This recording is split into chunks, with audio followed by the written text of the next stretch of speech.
Hello, today we will guide you through how to change Adobe Reader language. In this walkthrough, we'll adjust the language used by the application's interface so menus, dialogues, and tooltips appear in the language you prefer.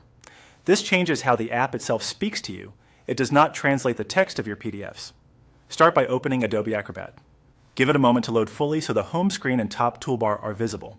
If a file opens automatically, that's fine. You can still access the settings from anywhere in the app.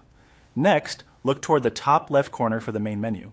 Depending on your version and operating system, this might appear as a standard menu bar or a compact button. The key is that it's the entry point to the application's settings and tools. Click that menu to expand your options. You'll see items for file actions, viewing tools, and configuration. We're heading for the area that controls how the application behaves. Choose Preferences. This is where Acrobat centralizes its general, security, accessibility, and language settings. If you notice a gear icon, that's a helpful visual cue you're in the right place. The Preferences window may open as a dialog box with a list of categories along the left side. In the list, select Language. If you don't spot it immediately, scroll through the categories. It's typically grouped with general application options. Opening Language reveals controls for how the app determines what language to use. Now select your preferred language from the available choices. Some versions let you choose a specific language, while others include options like Same as Operating System. So Acrobat automatically follows your device's language.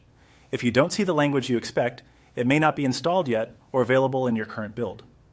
Picking a language here affects toolbar labels, menus, and dialog text across the app.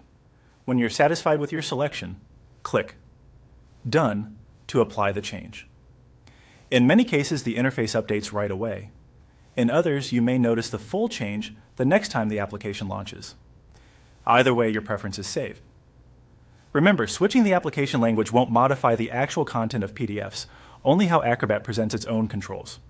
If you ever want to revert or try a different language, return to Preferences and repeat these same steps. That's it. You've successfully adjusted the language in Adobe Acrobat. Thanks for following along, and enjoy a more comfortable, localized experience while you read, review, and manage your PDFs.